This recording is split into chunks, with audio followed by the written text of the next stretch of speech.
My great fellow Americans, earlier today, on the eve of the Thanksgiving holiday, 2 members of the National Guard serving in Washington, D.C., were shot at point-blank range in a monstrous ambush-style attack just steps away from the White House.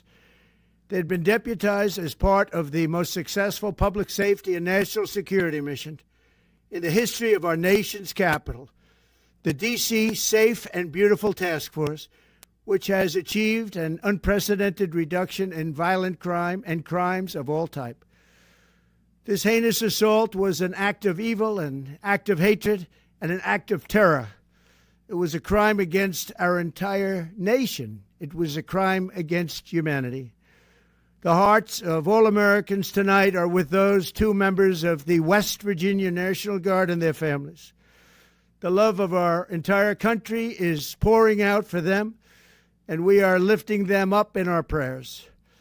As we are filled with anguish and grief for those who were shot, we're also filled with righteous anger and ferocious resolve. As President of the United States, I am determined to ensure that the animal who perpetrated this atrocity pays the steepest possible price. I can report tonight that, based on the best available information, the Department of Homeland Security is confident that the suspect in custody is a foreigner who entered our country from Afghanistan, a hellhole on earth. He was flown in by the Biden administration in September 2021 on those infamous flights that everybody was talking about.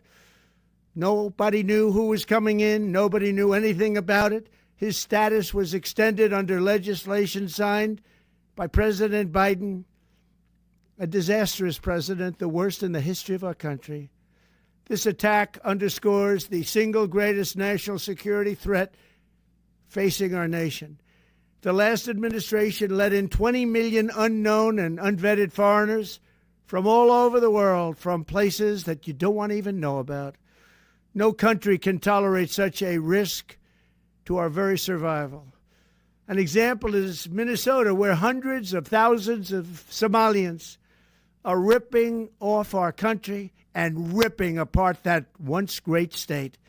Billions of dollars are lost, and gangs of Somalians come from a country that doesn't even have a government, no laws, no water, no military, no nothing. As their representatives in our country preach to us about our Constitution and how our country is no good. We're not going to put up with these kind of assaults on law and order by people who shouldn't even be in our country. We must now re-examine every single alien who has entered our country from Afghanistan under Biden, and we must take all necessary measures to ensure the removal of any alien from any country who does not belong here or add benefit to our country. If they can't love our country, we don't want them. America will never bend and never yield in the face of terror.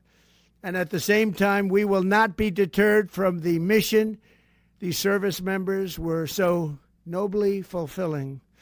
That is why tonight I can announce that I have directed the Department of War to mobilize an additional 500 troops to help protect our capital city.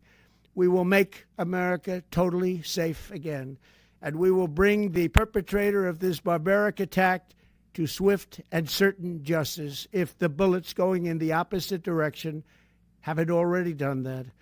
During this time of the year, when we gather at home with loved ones, these 2 patriots were wearing the uniform of our country, patrolling the streets of our capital.